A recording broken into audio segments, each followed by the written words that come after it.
Oui, nous ne sommes pas samedi, et nous sommes dimanche, mais on va quand même faire le point sur la semaine qu'on vient de vivre, parce qu'on a vécu une semaine où nous avons principalement attendu. Attendu la Fed, attendu Oracle, attendu Broadcom. Le résultat final, c'est pas une grande surprise.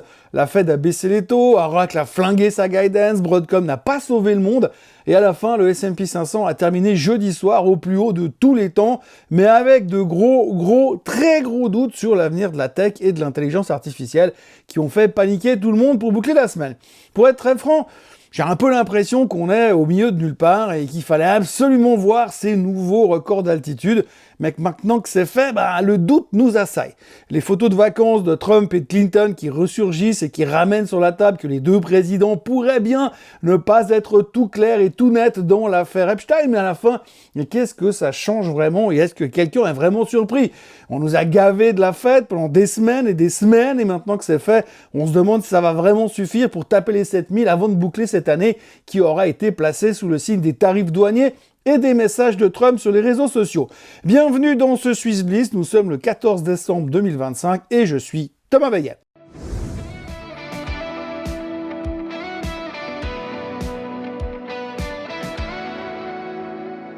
Alors avant toute chose, ce que vous allez entendre et voir dans cette vidéo n'est pas un conseil financier, c'est mon avis, mon analyse et parfois mon humeur du jour. Par contre, si vous voulez comprendre la bourse, là, vous êtes au bon endroit. Il y a des semaines où la bourse avance avec assurance, presque arrogante, presque persuadée d'avoir tout compris avant tout le monde. Et puis, il y a des semaines comme celle qui vient de se terminer, où elle avance à pas feutrés, regarde un petit peu derrière elle toutes les 10 minutes et vérifie compulsivement si Jérôme Powell n'est pas en train de préparer une phrase assassine quelque part dans son bureau. Donc, vous l'avez entendu, la Fed a baissé les taux. Encore un quart de point propre, net, et officiellement, enfin, la promesse monétaire que Wall Street attend depuis des mois comme un enfant attend Noël, sauf qu'une fois le cadeau ouvert, il se demande s'il n'y a pas une petite clause écrite en tout petit au dos de la boîte. Et cette clause, Powell l'a quand même lue à voix haute, parce que oui, la Fed a baissé les taux, ramenant les Fed Funds dans une zone plus respirable, mais elle l'a fait avec ce ton très particulier,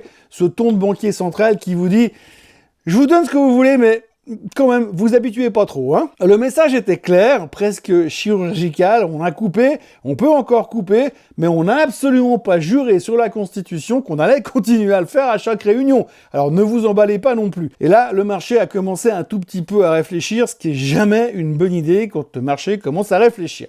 La semaine a donc ressemblé à un espèce de drôle de balancier émotionnel. Lundi, mardi, on se projette, on anticipe, on fantasme déjà le monde merveilleux des taux bas et de la liquidité qui revient, des multiples qui s'étirent sans douleur. Mercredi, la Fed parle et soudain, tout devient beaucoup plus flou. À la clôture de la semaine, le tableau était révélateur. Le Dow Jones et les petites valeurs s'en sortent plutôt bien, comme si les investisseurs avaient décidé d'aller chercher des histoires un peu plus terre à terre, pendant que le Nasdaq, lui, il trébuche, il recule et il doute. Et tout ça, c'est pas un hasard. Parce que cette semaine n'a pas été uniquement la semaine de la macro, déjà qu'on n'a pas beaucoup de chiffres macro, mais elle a été surtout celle de la désillusion technologique. Oui, parce que l'intelligence artificielle, cette belle histoire qui commence à coûter cher à raconter et surtout à financer. Depuis des mois, l'intelligence artificielle, c'est le moteur, c'est l'excuse, c'est le prétexte, c'est la religion officielle de Wall Street. Tout est IA, tout devient IA et tout sera de l'IA. Et surtout, tout va gagner de l'argent grâce à l'IA. Un jour, peut-être, mais plus tard. Beaucoup plus tard. Et c'est là que ça coince. Quand est-ce que l'IA va commencer à rapporter de l'argent aux investisseurs qui se sont coupés un bras pour construire l'infrastructure de l'IA en question? Et cette semaine, certaines entreprises ont commencé à parler, non pas de promesses, mais de réalité. Et la réalité, parfois, elle est vachement moins photogénique qu'on veut bien le penser. On va donc pas revenir sur ce qui s'est passé sur Oracle mercredi dernier, mais ce qu'il faut surtout retenir, c'est que les chiffres étaient bons parce qu'ils ont vendu une grosse participation et que la guidance était toute pourrie. Mais le problème reste quand même le deal avec OpenAI. OpenAI qui a fait des promesses de paiement à hauteur de 300 milliards de dollars à Oracle, sauf qu'OpenAI n'a pas vraiment le premier dollar pour payer ce qu'ils doivent. Alors, oui, un jour, ils auront peut-être ou peut-être pas, mais là, tout de suite, ils n'ont pas. Et pour le moment, ils n'ont pas, et les marchés commencent à douter sérieusement. La société de Larry Ellison est devenue l'indicateur de robustesse du système de financement de l'intelligence artificielle. Et là, tout de suite, ça sent plus les égouts que la rose. Cette semaine, HSBC a même envisagé la faillite d'OpenAI. à l'avenir. Alors on n'en parle pas trop parce que ça fait pas plaisir et que c'est pas le moment de briser les rêves des enfants en leur expliquant non seulement que le Père Noël n'existe pas, mais qu'en plus s'il existait, il serait aussi allé sur l'île d'Epstein. Mais malgré la mauvaise ambiance qu'Oracle a mis dans le marché a tout de même terminé sa journée de jeudi au plus haut de tous les temps. Mais sur les 2 séances post-publication, Oracle aura tout de même perdu quasiment 17%. Et c'était pas tout, parce que jeudi soir, il y avait aussi Broadcom qui publiait. Alors sans s'attarder sur le sujet, les résultats étaient nettement au-dessus des attentes, mais ça n'a pas suffi. Le titre s'est fait défoncer vendredi, mais c'était pas la faute de Broadcom, c'est surtout sur le fait que les gens ont peur et ne veulent plus de la tech, là, maintenant, tout de suite. Oracle plus Broadcom, c'était trop pour une semaine, et du coup, les boîtes défensives et les small caps étaient bien plus sexy que les grands noms de l'intelligence artificielle. Pour info, Nvidia a perdu 3,3% vendredi, et l'action a l'air terriblement fatiguée, même sur le graphique. On se retrouve donc avec une semaine qui nous a offert le soutien de la Fed, mais sans grande conviction, et la tech qui commence à faire peur à tout le monde. Ce mois de décembre ressemble furieusement à celui de novembre, il ne resterait plus qu'à que Michael Burry revienne en mettre une couche sur l'intelligence artificielle. Vous l'aurez compris, la Fed était l'axe central de la semaine, mais Broadcom et surtout Oracle saupoudraient le doute sur les marchés mondiaux. En Europe, les marchés ont plutôt bien tenu, suspendus aux décisions américaines et déjà tournés vers la BCE. Au Canada, en Suisse, en Australie, les banques centrales ont joué la prudence en laissant leur taux inchangé. Et du côté du Japon, on continue à se faire peur avec cette idée de normalisation monétaire et de hausse des taux potentiels. Les experts attendent le 19 décembre comme point pivot avec une immense impatience. Bref, le monde regarde encore Washington et un peu le Japon, et Washington regarde ses statistiques qui sont toujours très floues, à cause du shutdown, bien sûr. D'ailleurs, c'est très drôle de voir que tout le monde s'enthousiasme à l'idée que l'inflation, selon le PCE, est en train de se normaliser. Mais personne ne se souvient que sur les 5 dernières années, le coût de la vie a explosé de plus de 20%. Je vous laisse checker vos fiches de salaire pour voir si c'était vraiment en parallèle. Mais là, on trouve tout d'un coup super de voir que le PCE n'est qu'à 2,7%. C'est tellement génial. Cette semaine n'a donc pas été un point de rupture, elle était un point de clarification. La Fed a montré qu'elle était prête à accompagner l'économie, mais elle a aussi rappelé qu'elle ne travaillait pas pour le Nasdaq, et ni pour les traders impatients, ni pour les scénarios parfaits. Le marché, lui, il a compris une chose essentielle. Les taux baissent, oui, mais la complaisance, elle pourrait coûter très cher. Et dans un monde où tout le monde est long, convaincu, optimiste, la moindre phrase un peu floue de Powell pourrait désormais suffire à nous faire plonger très brutalement, surtout depuis que les CDS, les assurances anti-faillite d'Oracle, sont devenus l'indicateur avancé de tout ce qui pourrait nous gâcher les fêtes de Noël. Et puis alors que la Fed attirait tous les regards, la BNS a, elle, prolongé la pause avec un taux directeur inchangé à 0% et affiné sa prévision de croissance pour l'année qui s'achève à 1,5%. C'est toujours fabuleux de voir que les mecs, ils affinent leur price target encore à 3 semaines de la fin de l'année. Oui, la BNS, c'est diablement sexy et passionnant. On retiendra quand même que la Suisse a au moins obtenu les droits de douane FR rétroactifs. C'est toujours mieux que rien. Les experts estiment que l'inflation a légèrement déçu les attentes de la BNS en novembre et a encore reculé de 0,2% sur une base mensuelle, ce qui conduit à une variation annuelle de 0%. La BNS a donc légèrement révisé à la baisse ses prévisions d'inflation. Combiné à une faible croissance du PIB de 0,5%, cela ne suffit toutefois pas à justifier une entrée en territoire de taux négatif. Voilà. On a vu la Fed, on a vu Oracle, on a vu Broadcom, mais il y a un autre sujet qui va devenir le suspense du moment, un autre sujet qui excite Trump au plus haut point, un sujet sur lequel il fait de son mieux pour exciter les médias, et c'est le sujet du remplacement de Jérôme Powell. Il y a encore quelques jours, tout le monde pensait que Kevin Hassett serait le successeur annoncé de Jérôme Powell, mais depuis 24 heures, la donne a changé. Si on en croit les posts de Trump sur les réseaux sociaux, son nouveau poulain favori serait Kevin Warsh. Le président a expliqué tranquillement que Warsh est désormais en tête de la shortlist pour remplacer Powell, même si un autre Kevin, le Kevin Hassett, reste dans la course. Deux Kevin, un fauteuil, et Trump qui arbitre comme s'il choisissait un premier ministre. Mais le vrai sujet, c'est pas tant le casting. Le vrai sujet, c'est ce que Trump a dit entre les lignes. Selon lui, le président devrait être consulté sur les décisions de taux d'intérêt parce que, je cite, en substance, « Je suis intelligent et j'ai une voix et on devrait m'écouter ». Subtilité zéro, cohérence totale avec le personnage. Trump n'a jamais digéré Powell, il l'a nommé blâmé, il l'a regretté, il l'a insulté, puis il a continué à lui reprocher de ne pas baisser les taux assez vite, même après 3 baisses consécutives. Et comme par hasard, Warsh partage exactement la même vision. Il faut baisser les taux et baisser encore les taux, toujours et maintenant, tout de suite, le plus vite possible. Résultat, les marchés commencent à intégrer une idée très simple et très flippante à la fois. Le prochain président de la Fed pourrait être beaucoup plus politique que monétaire. Powell part en mai. Trump veut quelqu'un qui écoute la Maison-Blanche, quelqu'un qui obéit à la Maison-Blanche. Et Wall Street comprend que l'indépendance de la Banque centrale est peut-être en train de devenir tout simplement de la science-fiction. Bref, nous sommes dimanche et il ne reste plus qu'à entamer la dernière semaine complète avant la fin de l'année. L'équilibre est instable, mais les intervenants sont en train de réduire la voilure et on pense déjà à 2026. Alors vous voyez que l'argent continue son bonhomme de chemin, plus 6% sur la semaine, l'or le suit avec une hausse de 2,33%. Après le reste c'est timide, le Dow Jones des transports va bien, ce qui est un signe positif.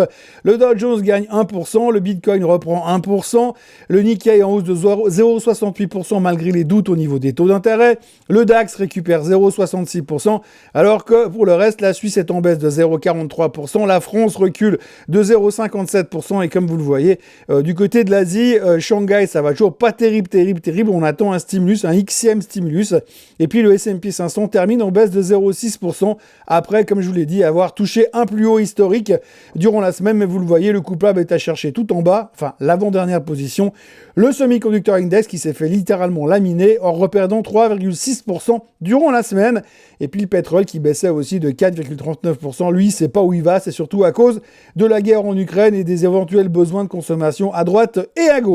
Le SMI, Kuehne+Nagel qui prend 6%, UBS qui reprend 5,4%, c'est les grosses vedettes de la semaine, rien de spécial sur Kuehne+Nagel, mais UBS, on va en reparler, et puis Givaudan qui perd 8,3%. De l'autre côté, on a vu que tout ce qui était un peu tech aussi se faisait massacrer aussi, donc Logitech, logiquement, perd 5,84%, mais rien de spécial en tant que nouvelle sur le marché suisse globalement. Il y a toujours pas mal d'ajustements de price target en ce moment, donc vous avez des mouvements qui sont justifiés à droite et à gauche parce que les brokers sont de sortie et ils ajustent leur position et leurs recommandations pour la fin de l'année, donc ça donne un petit peu de volatilité, surtout qu'on ne sait pas trop où on va pour le moment. On attaque avec les charts de la semaine. Alors vous voyez le SMI pour commencer. On est toujours dans notre tendance haussière et on est toujours en train de se battre avec la résistance du haut. Vous voyez qu'on est passé plusieurs fois au-dessus durant la semaine, mais qu'on termine juste en dessous. C'est jamais très bon ce genre de clôture en fin de semaine. Là, on vient taper et on finit juste en dessous de la résistance. Ça veut montrer que potentiellement le marché il a quand même des accès de faiblesse où il serait prêt à s'emballer un petit peu à la baisse si on le poussait un petit peu trop fort. Le S&P 500, alors lui, vous voyez, ça c'est assez facile. On est allé chercher les plus hauts de tous les temps qu'on avait là, ici. On est allé les rechercher ici, on les a cassés l'autre jour. Et puis la fin de la semaine, eh bien, le sell-off sur Broadcom et sur Oracle qui a mis tout le monde d'accord. C'est pas une panique en soi, mais on va rechercher un petit peu la moyenne mobile des 50 jours qui est devenue un peu la référence de la panique pour l'instant. Si on la tient, ça va. Si on la tient pas, attention. On peut aller rechercher les bas qu'on a fait l'autre jour dans cette espèce de crise de panique à l'époque où on avait très peur pour la tech. C'est un peu le même move dans lequel nous sommes en ce moment. Le Nasdaq, vous voyez, lui c'est plus clair. On a déjà tapé la moyenne mobile des 50 jours. Ça fait un tout petit peu peur. Là on est en clôture, on a bien tenu. Il faudra juste pas qu'on casse la semaine prochaine, sinon on risque de voir quelques accélérations sur la tech, surtout quand on voit le SOX qui lui ça fait un retour magistral. Alors après on peut pinailler, hein, c'est pas vraiment un double top, mais quand même ça y ressemble furieusement pour l'instant. Il va falloir rapidement repartir dans l'autre sens si on veut sauver la mise, mais quand on voit tout ce qui se passe en ce moment sur les semi-conducteurs et la crainte qu'on a sur la tech, à mon avis, on risque plus d'aller chercher les bas au niveau des 6400 avant d'aller casser beaucoup plus haut. Donc attention, il y a quand même un risque de correction relativement important sur la tech, en tout cas au niveau des graphiques pour l'instant. Le DAX dans un range, on s'est bien repris à cause de l'armement de nouveau, donc le DAX pour l'instant s'en sort pas trop mal. On voit que globalement on pourrait aller peut-être chercher les 24 750, donc la résistance du canal. Pour l'instant, ça a l'air un petit peu difficile avec le retournement qu'on a vécu vendredi. Là aussi, vous voyez qu'on a un point d'inflexion autour des 24 500 à surveiller entre la moyenne mobile à 24 000 et les 24 500 à très court terme sur le DAX. Le CAC 40, c'est pareil, toujours dans notre range. On n'arrive pas à prendre une direction pour l'instant. On va dire qu'on consolide à haute altitude pour l'instant, mais il n'y a pas vraiment de grande conviction pour l'instant sur le CAC 40. On oscille, on va chercher les hauts, on revient, on hésite vraiment à surveiller toujours le gros support au niveau des 8000 sur le CAC 40. un peu en dessous, même 7970 à surveiller ces prochains jours. L'or, il repart de plus belle dans le sillage des métaux précieux, donc il y a un gros engouement, on cherche un peu des moyens de se planquer, et c'est la même chose sur l'argent, vous le voyez, bon ça vous avez assez entendu parler, ça ne s'arrête plus de monter, on a eu quelques prises de bénéfices en fin de semaine, mais l'un dans l'autre, on a un gros intérêt sur les métaux précieux, que ce soit l'or ou l'argent pour le moment, donc on voit qu'on est à la recherche d'alternatives, surtout que le Bitcoin pour l'instant il veut toujours pas, il est toujours collé autour des 90 000, on a eu 2-3 tentatives la semaine dernière, mais pour l'instant on sent que c'est très difficile, alors attention quand même à très court terme, on a l'impression qu'on n'arrive pas vraiment à casser, donc on a un petit risque d'aller rechercher les plus bas dans un premier temps autour des 84 000 sur le Bitcoin. Le pétrole, alors lui, il est dans une lente descente aux enfers. Vous voyez qu'on est dans une belle tendance baissière pour l'instant sur le baril.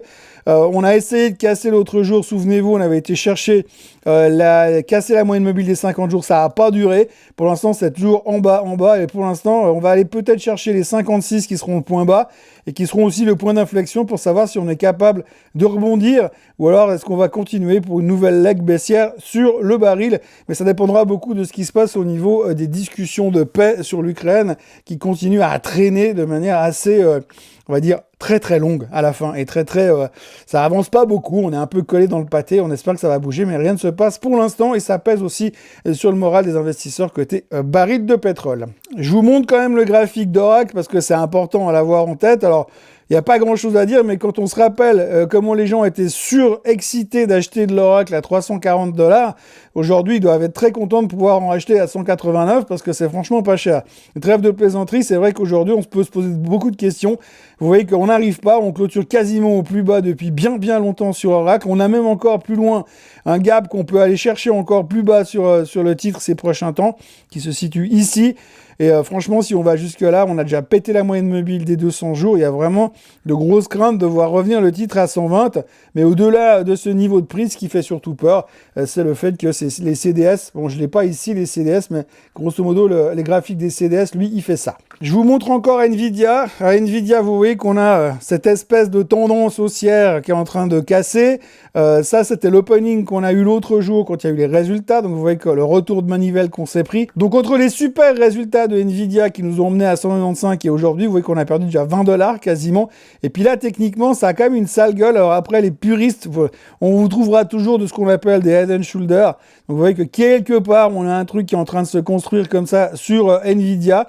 Donc si on casse les 175, 170 de manière assez violente, on pourrait imaginer une réplication de l'amplitude du mouvement ici entre 210 et grosso modo 170, donc 40 $. Donc si on casse les 170, il y a un risque de se perdre 40 $ quand même sur Nvidia. Donc attention, les éventuelles corrections. Et comme vous le voyez, le titre est quand même vachement fatigué. Ça vaut très cher. En termes de comparaison, je ne vous le refais pas encore une fois, mais c'est énorme. Donc forcément, les gens sont un peu là. Et à l'approche de la fin d'année, on n'a pas vraiment envie de prendre plus de risques que ça. On attaque maintenant avec les vedettes de la semaine. Sandoz continue tranquillement de muscler son jeu dans les biosimilaires sans faire trop de bruit, mais avec une logique chirurgicale.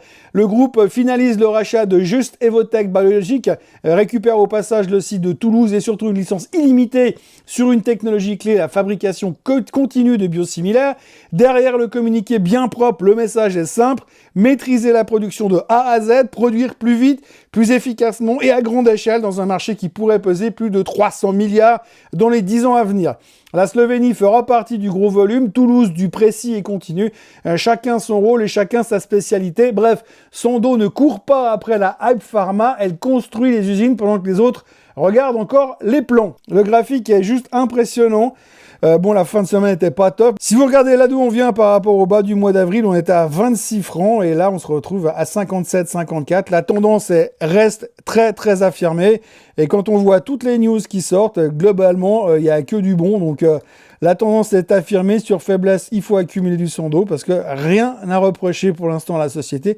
Et je dis bien pour l'instant. Et tant qu'on ne casse pas la tendance, il n'y a pas de question à se poser. Helvetia Balois se sont mariés, c'est finalisé. Et à peine mariés, eh bien, ils découvrent déjà la joie des comptes communs et la gueule de bois du comptable qui va avec. Le nouveau géant de l'assurance suisse prévient d'emblée, le passage à IFRS 17 va faire plus de dégâts que de de miracle, essentiellement à cause d'un gros amortissement d'actifs intangibles, rien d'opérationnel mais suffisamment visible pour plomber les chiffres. Résultat, sur une base pro forma, le bénéfice semestriel ressort à 517 millions, bien en dessous de ce que les deux groupes auraient affiché séparément, une évaporation purement comptable que la direction préfère neutraliser via une comptabilité sous-jacente, histoire de rappeler que le business réel, lui, il tient toujours debout. Derrière la façade fusion entre égaux, c'est clairement Helvetia qui tient le volant. Direction générale, finance, gouvernance, Baloise a été absorbée plus que fusionnée.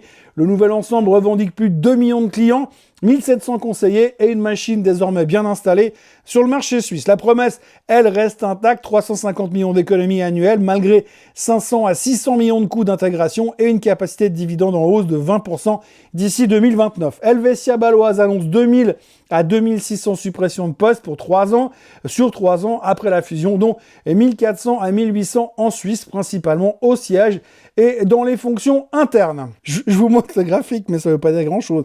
Voilà, ça c'est le graphique d'Helvetia Baloise. On va attendre quelques mois avant de pouvoir en tirer quelques conséquences pour le moment. Mais vous voyez que voilà, la nouvelle boîte vaut aujourd'hui 198,20 et on a fait des extrêmes à 190,20, donc c'est pas non plus hyper excitant dans l'immédiat. À suivre attentivement pour le futur. Vous l'avez entendu, L'Oréal a annoncé son intention de porter sa participation dans Galderma à 20% en acquérant une part supplémentaire de 10%. Le consortium vendeur dans cette transaction de gré à gré comprend également Sunshine, Swissco, l'Abu Dhabi Investment Authority et Oba Investment. Le montant de la transaction n'a pas été communiqué et sa finalisation est attendue au premier trimestre 2026 sous réserve de l'approbation des autorités réglementaires compétentes, bien sûr.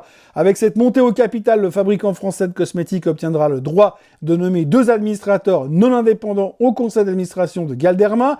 L'Oréal a précisé qu'il n'envisage pas d'augmenter davantage sa participation. Voilà, vous voyez que l'annonce a fait bouger le titre dans un premier temps, mais ensuite on a vu que des prises de profit sur le reste de la semaine. La tendance est toujours bien affirmée et ça a l'air de plutôt pas mal se passer sur le Galderma. On a vu pas mal de corrections de target et de downgrade un petit peu en fin de semaine, mais l'un dans l'autre on tient encore le coup.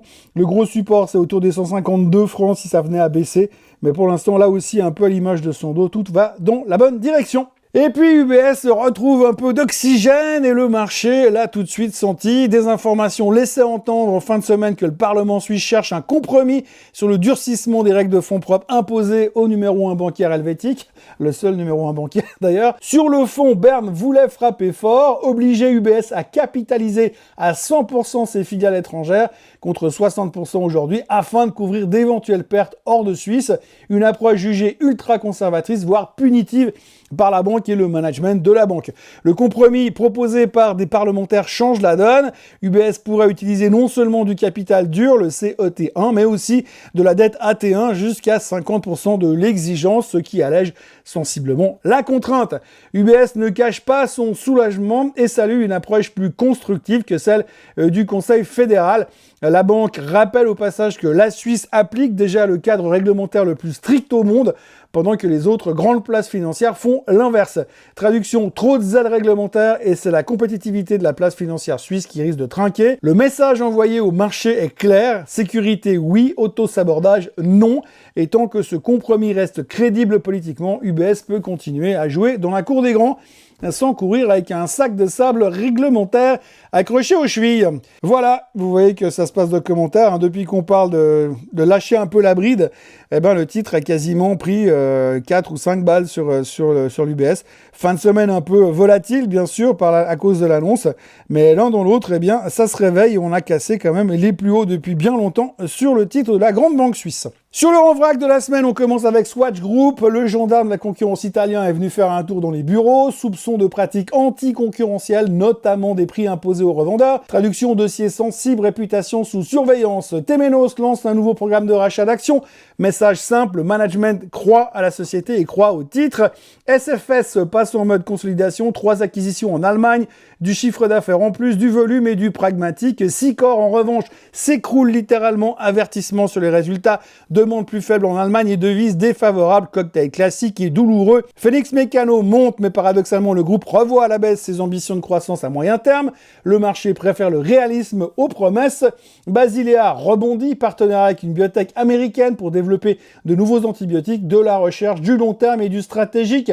DKSH continue ses emplettes, acquisition de 2 sociétés en Australie et Nouvelle-Zélande, renforcement logique du réseau de distribution. Calida limite la casse, toujours dans le rouge, mais amélioration visible, renouvellement du conseil d'administration en vue. Polypeptide signe un accord avec un groupe pharmaceutique indien, objectif répondre à la demande croissance en peptides, de la visibilité industrielle. APG SGA voit son actionnariat bouger, la NZZ veut monter fortement au capital, consolidation dans les médias, et on termine avec le clencher, une nouvelle conversion de dette en action. On renforce donc les fonds propres, mais au prix d'une certaine dilution. Voilà, on pourrait espérer que la semaine qui arrive sera calme, mais en fait, c'est même pas sûr. Il y aura une montagne de chiffres économiques, dont plusieurs en rattrapage du post-shutdown, à commencer par les non-farm payrolls qui sortiront mardi. Bon, on va pas non plus se chauffer comme des fous, sachant que ces chiffres sont bricolés et la plupart du temps faux. Le reste de l'année, quand tout est normal, il ne faut donc pas s'attendre à une énorme révolution de ce côté-là. Néanmoins, ce sera un des focus de la semaine. Le plus important sera surtout l'interprétation qu'on va en faire. Après, il y aura aussi et enfin un vrai CPI qui devrait montrer que tout va bien. Le contraire serait étonnant puisque tellement tout va bien et tout est sous contrôle aux USA. Et puis on terminera la semaine avec la Bank of Japan qui va nous donner le ton du côté de l'Asie et qui aura aussi le pouvoir de secouer le concept du carry trade ou pas. Bref, la dernière semaine avant Noël risque bien d'être moins calme qu'on aurait tendance à l'espérer. Manquerait plus qu'on continue à balancer la tech. Je vais vous laisser finir votre dimanche et on se revoit demain matin pour un nouveau Morning Bull Live pour bien commencer la semaine. D'ici là, n'oubliez pas de vous abonner à la chaîne Swissquote en français, de liker cette vidéo, de la partager, de la commenter. Ça fait toujours plaisir de savoir que vous êtes là. Excellent dimanche à tous et à demain. Bye bye. Ce contenu est informatif et éducatif destiné aux personnes connaissant les marchés financiers. Il ne constitue pas un conseil en investissement, juridique ou fiscal. Le trading et l'investissement comportent des risques, notamment la perte de capital. Les CFD et actifs numériques sont volatiles et ne conviennent pas à tous. Swissquote décline toute responsabilité quant à l'exactitude du contenu ou aux pertes liées à son usage. Produits et services disponibles selon la législation en vigueur.